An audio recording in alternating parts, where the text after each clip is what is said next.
Good morning students, कैसे हैं आप सब। उम्मीद है सब अच्छे से होंगे, अपनी पढ़ाई जोर शोर से कर रहे होंगे। स्टूडेंट, हम पढ़ रहे हैं unit number 3 magnetic effect of current and earth magnetism. Student, अभी तक हम पढ़ चुके हैं Biot and Savart law and ampere circular law. अगर आपने वीडियो अभी तक नहीं देखी है तो इसको आप आई बटन पर क्लिक कर सकते हैं। स्टूडेंट, आज हम पढ़ेंगे force on charge particle in electric and magnetic field. तो स्टूडेंट, शुरू करते हैं आज का टॉपिक। स्टूडेंट, आज का टॉपिक बहुत ही इंपॉर्टेंट होने वाला है सीबीएसई के लिए और जेईई और नीट के लिए।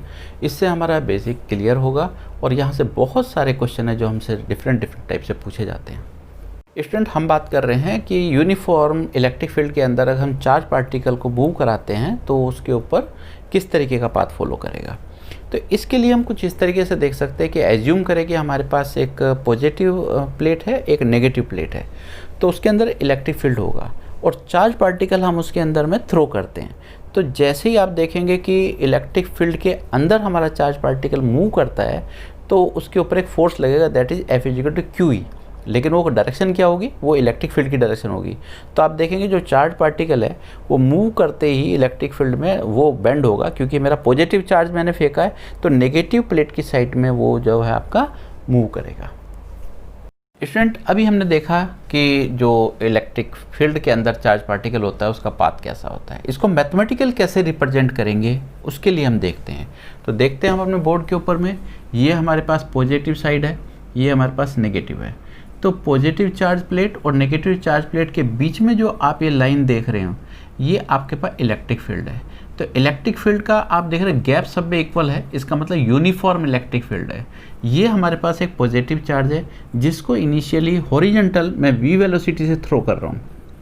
v वेलोसिटी से फेंकेंगे तो हमारा जो इलेक्ट्रिक फील्ड है वो केवल इस पोर्शन में है। ये पोर्शन हमारे पास x डिस्टेंस का है जिसके अंदर हमारा इलेक्ट्रिक फील्ड है। इसके पहले भी इलेक्ट्रिक फील्ड नहीं है, इसके बाद भी इलेक्ट्रिक फील्ड नहीं है। तो इनिशियली क्या होगा कि हमारा जो पार्टिकल है वो हॉरिजॉन्टली स्ट्रेट मूव कर रहा होगा, लेकिन जैसे ही वो आपका इलेक्ट्रिक फील्ड में एंटर करेगा तो हमें एक बात पता है कि इलेक्ट्रिक फील्ड में अगर कोई भी चार्ज पार्टिकल रखा हो या मूव कर रहा हो तो उस पर एक फोर्स लगता है, वो लगता है F=QE। तो ये आपको अच्छे से पता है। अब ये फोर्स की डायरेक्शन क्या होगी, इस फोर्स की डायरेक्शन वही होगी जो कि इलेक्ट्रिक फील्ड की डायरेक्शन है। तो इलेक्ट्रिक फील्ड की डायरेक्शन कैसा है, वर्टिकली डाउनवर्ड। तो यहाँ पर जो फोर्स लग रहा होगा वो इस पर डाउनवर्ड लगेगा, जिसकी वजह से ये पार्टिकल इलेक्ट्रिक फील्ड में हॉरिजॉन्टल के साथ साथ ये वर्टिकली भी नीचे चलना शुरू कर देगा और ये इस तरीके से आपका मूवमेंट शुरू हो जाएगी। अब जैसे ये वर्टिकल डाउन शुरू करेगा तो हम देखते हैं कि जो चार्ज पार्टिकल है उसका मास भी होगा, तो उसमें एक एक्सेलरेशन होगा लेकिन वाई डायरेक्शन में। तो हम देखते हैं कि जो हमने न्यूटन का फार्मूला पढ़ा हुआ है वो पढ़ा है F=ma। तो यहाँ पर भी आपने पढ़ा हुआ है। तो ये हमारे पास दो इक्वेशन हो गई है, एक ये एक ये। अगर मैं इक्वेशन फर्स्ट और इक्वेशन 2 से बात करें तो आप देखते हैं कि एक्सेलरेशन क्या होगा। एक्सेलरेशन हमारे पास होगा QE/m। तो ये हमारे पास आ गया कि ये एक्सेलरेशन किस डायरेक्शन में होगा, ये एक्सेलरेशन आपका वर्टिकली डाउनवर्ड डायरेक्शन में होगा। अब हम ये देखते हैं कि एक्चुअल में जो पार्टिकल है ये इलेक्ट्रिक फील्ड में वर्टिकली कितना डिस्प्लेस हो जाएगा। तो वर्टिकली हम देखो यहाँ पर कितना डिस्प्लेस हो गया, हमने एज्यूम किया कि वाई डिस्प्लेस हो गया।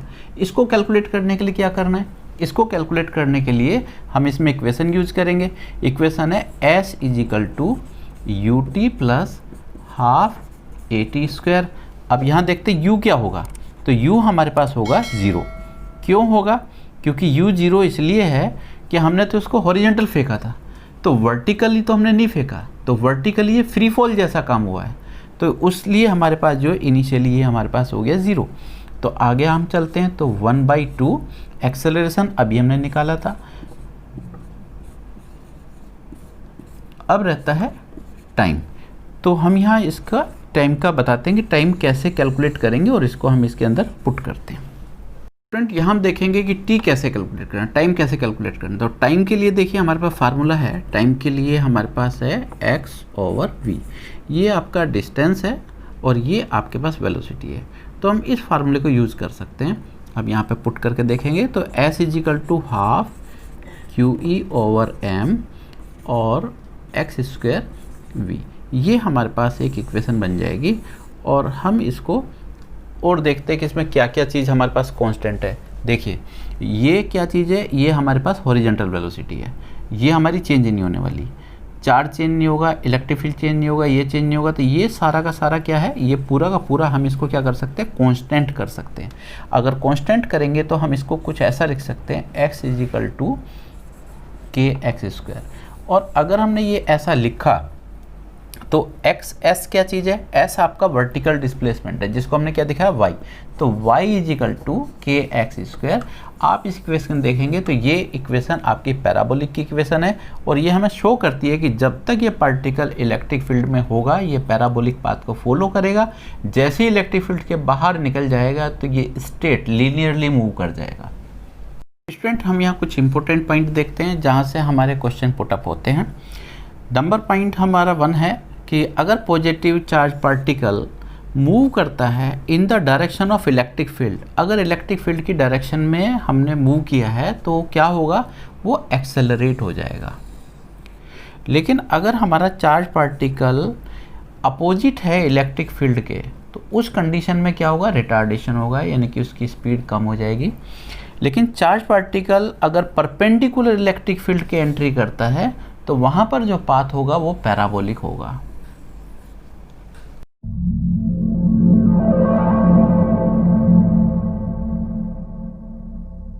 स्टूडेंट, आप देख रहे हैं कि जो ब्लू कलर की लाइन है ये मैग्नेटिक फील्ड को रिप्रेजेंट कर रहे हैं, और हमें अच्छे से मालूम है कि मैग्नेटिक फील्ड के अंदर अगर कोई चार्ज पार्टिकल मूव करता है तो उसके ऊपर एक फोर्स लगता है, उसको हम कैलकुलेट कर सकते हैं F equal to q v cross B से।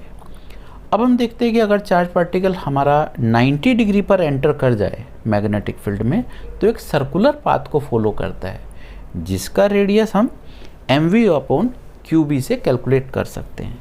और हम यहाँ पे ये भी देख पाएंगे कि अगर पॉजिटिव चार्ज पार्टिकल है तो वो क्लॉकवाइज डायरेक्शन में चल रहा होगा, लेकिन अगर हमारा नेगेटिव चार्ज पार्टिकल है तो वो एंटी क्लॉकवाइज डायरेक्शन में मूव कर रहा होगा। यहाँ पे हम ये भी देख पाएंगे कि अगर हम स्पीड बढ़ा देते हैं तो उसका रेडियस भी चेंज हो जाता है, ज़्यादा स्पीड ज़्यादा बड़ा रेडियस, लेकिन इसका जो टाइम पीरियड है वो कांस्टेंट रहता है। हम यहाँ देख पाएंगे कि जो फ्रीक्वेंसी है हम उसको कैलकुलेट कर सकते हैं omega equal to q B over m से। तो हम देखेंगे कि जो फ्रीक्वेंसी है वो चार्ज के ऊपर डिपेंड है, लेकिन इंडिपेंडेंट है वो आपके टाइम से। स्टूडेंट, अभी आपने वीडियो के अंदर देखा, अब हम उसको यहाँ पर देख लेते हैं। ये जो डॉट आप देख रहे हैं ये आपका मैग्नेटिक फील्ड लाइन को रिप्रेजेंट कर रहे हैं, जो कि इस बोर्ड के परपेंडिकुलर आउटवर्ड है, और ये आपका पॉजिटिव चार्ज है जो कि इस मैग्नेटिक फील्ड में v वेलोसिटी से एंट्री कर रहा है। अब हम अपना फ्लेमिंग लेफ्ट हैंड रूल देखेंगे। फ्लेमिंग लेफ्ट हैंड रूल ऐसा होता है, ये आपका मैग्नेटिक फील्ड होता है, ये आपका पॉजिटिव चार्ज का डायरेक्शन होता है, और ये आपका फोर्स होता है। तो अब हम इसको यहाँ लगा कर देख लेते हैं। देखिए ये ऐसा है, ये पोजीशन है आपका मैग्नेटिक फील्ड की, ये आपका वेलोसिटी है, तो ये आपका फोर्स है, तो ये आपका मैग्नेटिक फोर्स है। तो ये जो फोर्स की डायरेक्शन आप यहाँ देख रहे हैं, तो ये आपको इसमें दिख रहा है कि फोर्स की डायरेक्शन है। जब ये आपका यहाँ चला जाएगा तो फोर्स की डायरेक्शन आपको ये दिखेगी, और ये फोर्स की डायरेक्शन हम कैलकुलेट कर सकते हैं इस वाले फार्मूले से, F equal to q B v sine theta से कैलकुलेट कर सकते हैं। और यहाँ पर आप देख रहे हैं कि जो थीटा की वैल्यू है वो आपके पास 90 है, तो सिंपली ये हमारा जो फोर्स रह जाएगा F equal to q B v. अब हम यहाँ पे देख रहे हैं कि जो फोर्स है हर पॉइंट पर आप वेलोसिटी को यहाँ देख रहे हैं, ये वेलोसिटी यहाँ पर है, ये वेलोसिटी यहाँ है, लेकिन फोर्स की डायरेक्शन हमेशा एक सेंटर की तरफ है। तो इसको ये जो है इसको हम सेंट्रीपिटल फोर्स भी कहते हैं। तो जो मैग्नेटिक फोर्स है ये आपको सेंट्रीपिटल फोर्स प्रोवाइड कराएगा, जिसकी वजह से ये आपका सर्कुलर पाथ को फॉलो करेगा। इसी बात को हम यहाँ देख लेते हैं। तो ये जो आपका मैग्नेटिक फोर्स है ये आपका सेंट्रीपिटल फोर्स को प्रोवाइड करा रहा होगा। तो दैट इज़ इस तरीके से हम कैलकुलेट कर सकते। अब ये आर क्या चीज़ आ गई, आर जो है जो ये सर्कुलर पाथ को फॉलो कर रहा है इसका रेडियस है। थोड़ा सा कैलकुलेट किया तो हमें यहाँ पता चल गया कि इसका वेलोसिटी हो गया आपके पास Q B R over M. अब हमें एक बात पता है, ये तो लीनियर वेलोसिटी है और यहाँ पर ये सर्कुलर पाथ को फॉलो कर रहा था, एंगुलर वेलोसिटी होगा। तो उसका एंगुलर वेलोसिटी को हम देखते हैं। तो एंगुलर वेलोसिटी और लीनियर वेलोसिटी का 11th क्लास में हमने फार्मूला पढ़ा था, v equal to r omega. तो एंगुलर वेलोसिटी निकालें तो v अपॉन आर, v की वैल्यू हमने यहाँ पर निकाली है। अगर हम इसको यहाँ रखेंगे तो आप देखेंगे ये आपका कट गया, तो आप देखेंगे कि जो एंगुलर वेलोसिटी आप देख रहे हैं जो फार्मूला हमें मिला QB/m, तो यहाँ पे देखेंगे मैग्नेटिक फील्ड और mass of charge that is constant, तो वेरिएबल क्या हो सकता है, चार्ज। तो चार्ज जो है अगर हमारा ज़्यादा चार्ज है तो ज़्यादा चार्ज होगा तो उसका जो एंगुलर वेलोसिटी है वो भी ज़्यादा होगी, लेकिन टाइम का इंडिपेंडेंट होगा। तो जो angular velocity that is independent of the time.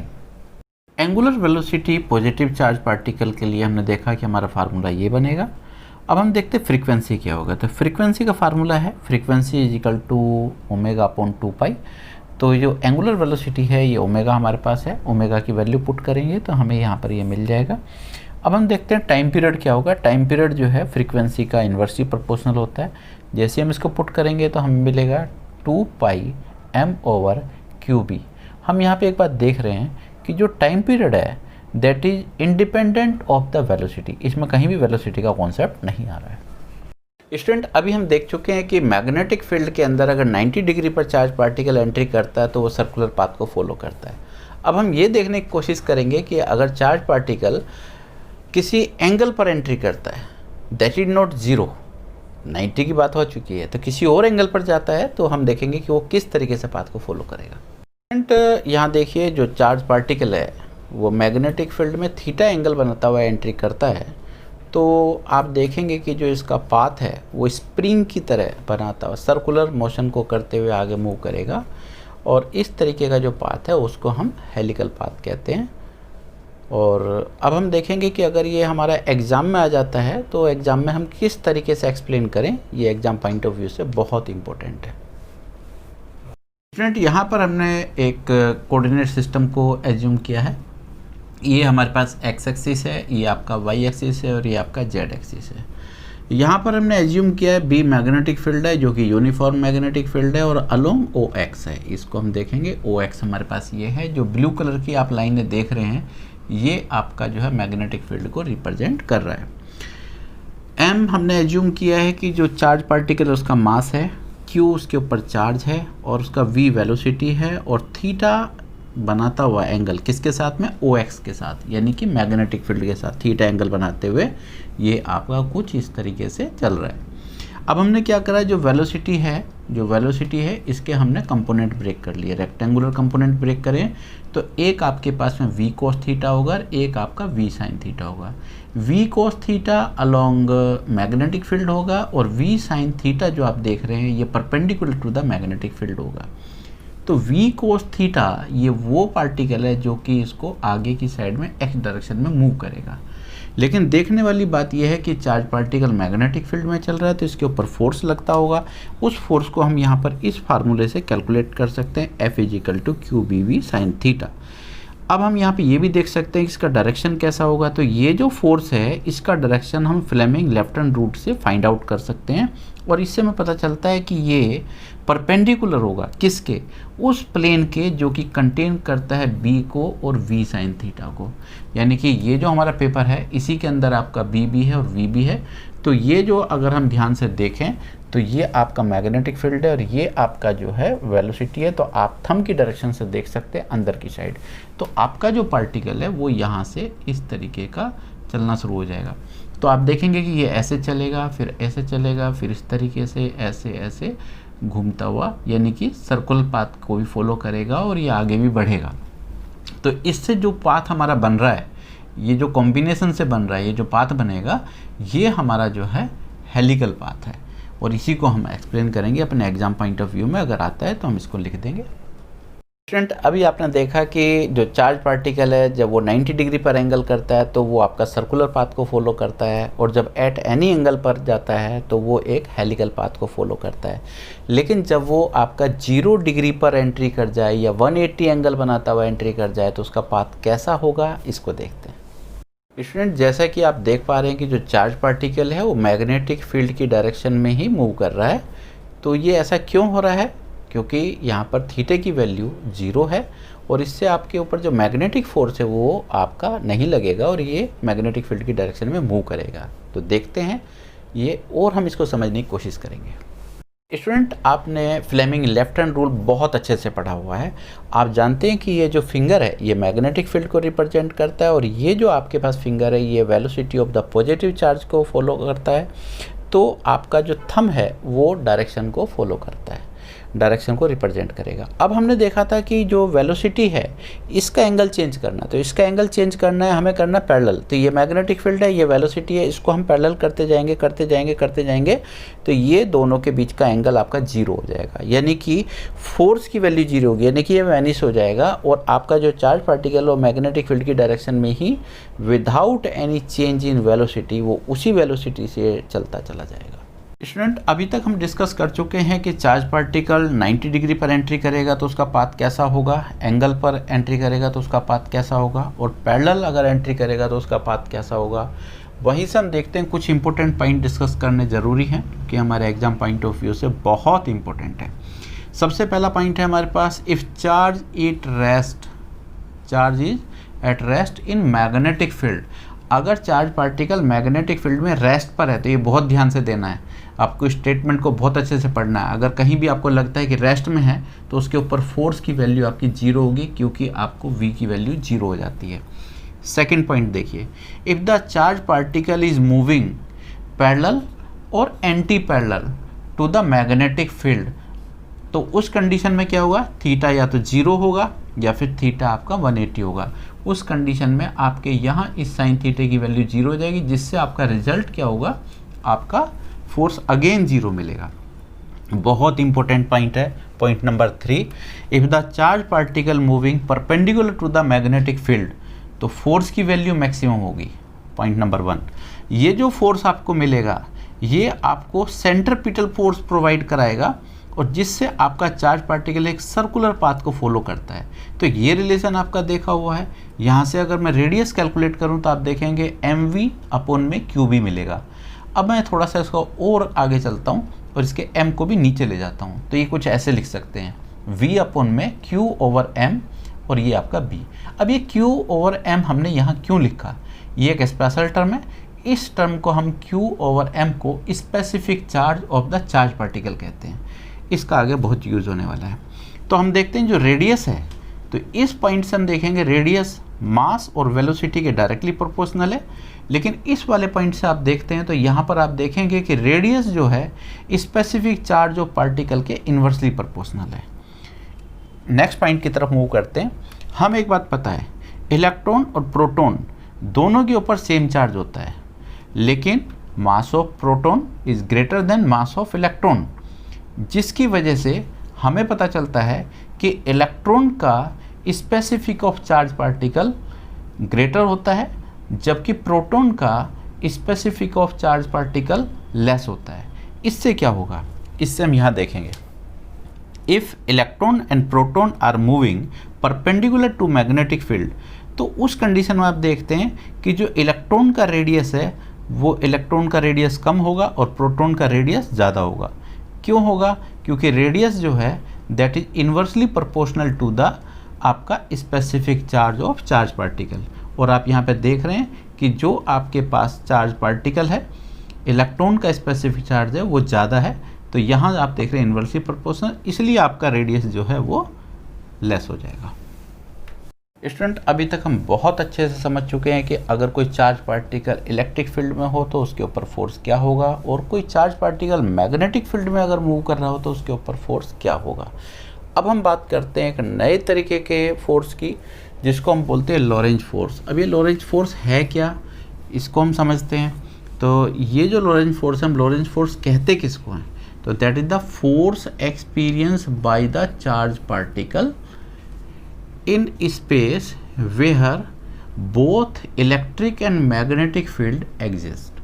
यानी कि अगर कोई चार्ज पार्टिकल है तो उसके ऊपर फोर्स लग रहा है, लेकिन जिस जगह वो रखा हुआ है वहाँ पर दोनों ही स्पेस, दोनों ही फील्ड होने चाहिए, इलेक्ट्रिक और मैग्नेटिक दोनों होने चाहिए।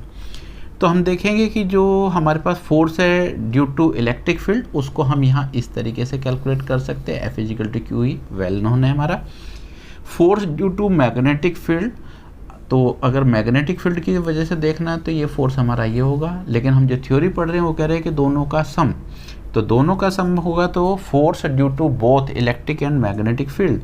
तो इसको हम क्या करें, दोनों को ऐड कर लेंगे, दोनों का वैल्यू पुट किया तो ये जो हमारे पास आया इसको हम लॉरेंज फोर्स कहते हैं। स्टूडेंट हम बात कर रहे हैं लॉरेंज फोर्स की। लॉरेंज फोर्स के कुछ स्पेशल केस की केस नंबर 1 हम देखते हैं। अकॉर्डिंग टू केस नंबर 1 यह स्पेशल केस है v velocity of the charge particle, magnetic field और इलेक्ट्रिक फील्ड ऑल 3 इन कोलिनियर। अगर ये तीनों एक ही लाइन में हो तो क्या होगा, तो देखते हैं हमारा कैसे होगा। ये हमारे पास इलेक्ट्रिक फील्ड है, ये आपका मैग्नेटिक फील्ड है और ये आपका चार्ज पार्टिकल है। तो सबसे पहले हम इलेक्ट्रिक फील्ड की बात करते हैं। हमें पता है कि अगर हमारा चार्ज पार्टिकल इलेक्ट्रिक फील्ड की डायरेक्शन में फेंकते हैं तो उस पर आपका फोर्स होगा F = QE। ये फोर्स हमारे पास इलेक्ट्रिक फील्ड की वजह से लगेगा और ये इलेक्ट्रिक फील्ड की डायरेक्शन में लगेगा। दूसरा बात करते हैं कि मैग्नेटिक फील्ड पर क्या होगा, यानी कि FM की बात करते हैं। तो मैग्नेटिक फील्ड में अगर बात करूं तो यहाँ पर आप देखेंगे कि Q B V sin theta और थीटे की वैल्यू आपकी 0 होगी, जिसकी वजह से ये फोर्स आपका क्या हो जाएगा, ये फोर्स आपका नहीं लगेगा। लेकिन एक बात हमें समझ में आती है कि अगर मेरा चार्ज पार्टिकल इलेक्ट्रिक फील्ड में फेंक रहे हैं तो उसमें एक्सेलरेशन प्रोड्यूस होता है, जिसकी वजह से वहाँ हमारे पास एक फोर्स होगा जिसको हम कह सकते हैं F = ma। और इन दोनों से हम कैलकुलेट करें तो देखेंगे कि हमारे पास जो एक्सेलरेशन होगा उसकी वैल्यू हम फाइंड कर सकते हैं A = QE/m। और हमें ये समझ में आएगा कि जो फोर्स है चार्ज पार्टिकल के ऊपर उससे क्या होगा, एक्सेलरेशन उसमें प्रोड्यूस हो जाएगा। केस नंबर 2 को देखते हैं। केस नंबर 2 में हमने एज्यूम किया है कि v velocity of the charge particle, electric field and magnetic field are mutually perpendicular to each other. Case थोड़ा टिपिकल है, बड़ा ध्यान से समझना है। हमने एज्यूम किया है कि ये हमारे पास मैग्नेटिक फील्ड है जो कि मेरे लेफ्ट हैंड साइड में है और ये आपका चार्ज पार्टिकल है जो नीचे से ऊपर की साइड में आ रहा है। फ्लेमिंग लेफ्ट हैंड रूल से अगर मैं इसको देखूं तो आप इस तरीके से देख सकते हैं। तो फ्लेमिंग लेफ्ट हैंड रूल से ये आपका मैग्नेटिक फील्ड है, ये वेलोसिटी है, तो फोर्स आपका ये है और ये मैं आप देख रहा हूँ कि फोर्स जो मैग्नेटिक फोर्स है that is perpendicular to the outward of the plane. तो ये मुझे समझ में आता है। अब यहाँ पर हमने इलेक्ट्रिक फील्ड को एज्यूम करना है। इलेक्ट्रिक फील्ड को मेरे को लेना है इस तरीके से, बोर्ड के परपेंडिकुलर इनवर्ड। तो बोर्ड के परपेंडिकुलर इनवर्ड है, जब मेरा चार्ज पार्टिकल आएगा तो उस पर फोर्स किधर लगेगा, मैग्नेटिक फील्ड की डायरेक्शन। और मैग्नेटिक फील्ड की डायरेक्शन किधर है, परपेंडिकुलर इनवर्ड। यानी कि इलेक्ट्रिक फील्ड परपेंडिकुलर इनवर्ड और magnetic field perpendicular outward. Special case है, स्पेशल केस है तो हमने एज्यूम किया है कि जो इलेक्ट्रिक फील्ड और मैग्नेटिक फील्ड है दोनों का सम करें तो रिजल्ट हमारा 0 है। अगर ऐसा केस हुआ तो हम देखेंगे कि यहाँ पर जो एक्सेलरेशन की वैल्यू है वो 0 होगी और इस केस में हमारा जो चार्ज पार्टिकल है without any change in velocity state निकल जाएगा। ये बात हमें समझ में आती है। साथ में हम एक बात और देखते हैं। हमने बात कहा है कि जो मैग्नेटिक फील्ड है दैट इज परपेंडिकुलर आउटवर्ड और इलेक्ट्रिक फील्ड है परपेंडिकुलर इनवर्ड। और हम ये कह रहे हैं कि इक्वल और अपोजिट है क्योंकि स्पेशल केस है तो उसी की बात कर रहे हैं। तो हमने क्या करा, ये इलेक्ट्रिक फोर्स हो गया, ये आपका मैग्नेटिक फोर्स हो गया। तो इनको थोड़ा सा सोल्व किया तो हम यहाँ देख पा रहे हैं कि हमें v मिल गया। तो v की जो है v velocity of the charge particle it decided by the ratio e and b। अब इसको हम बहुत ध्यान से समझ लेते हैं, क्या डिसाइड करना है हमें इसका। तो हम ये देख रहे हैं कि अगर e और b का डिवाइड करने से एज्यूम करिए कि 2 वैल्यू आ जाती है। तो 2 वैल्यू आ गई तो आप ये समझिए कि v की वैल्यू 2 है। अगर मेरा यहाँ से 2 वेलोसिटी का पार्टिकल आता है तो वो बिना किसी डिस्टरबेंस के सीधा निकल जाएगा। लेकिन अगर उसकी वैल्यू 2 से कम है तो या तो वो इलेक्ट्रिक फील्ड की डायरेक्शन में डिफ्लेक्ट हो जाएगा या फिर वो मैग्नेटिक फील्ड की डायरेक्शन में डिफ्लेक्ट हो जाएगा। ये कैलकुलेशन के अकॉर्डिंग हम देख पाएंगे कि किधर डिफ्लेक्ट होगा, लेकिन वो टर्न कर जाएगा। तो यहाँ हम इस कॉन्सेप्ट का यूज़ करते हैं वेलोसिटी फ़िल्टर के लिए। तो वेलोसिटी फ़िल्टर में जब हमारे पास बहुत सारे पार्टिकल डिफरेंट वेलोसिटी के मूव कर रहे होते हैं तो वहाँ से हम एक पर्टिकुलर पॉइंट पे जा कर के इलेक्ट्रिक और मैग्नेटिक फील्ड को सेट करते हैं और वो एक पर्टिकुलर वैल्यू होती है, जिस वैल्यू का पार्टिकल मुझे दूसरी साइड चाहिए उसको हम सेट कर लेते हैं। तो उस वेलोसिटी के पार्टिकल सीधे निकलते हैं, बाकी सब पार्टिकल इधर उधर मूव कर जाते हैं। तो इसको हम कॉन्सेप्ट को यूज़ करते हैं वेलोसिटी फ़िल्टर में।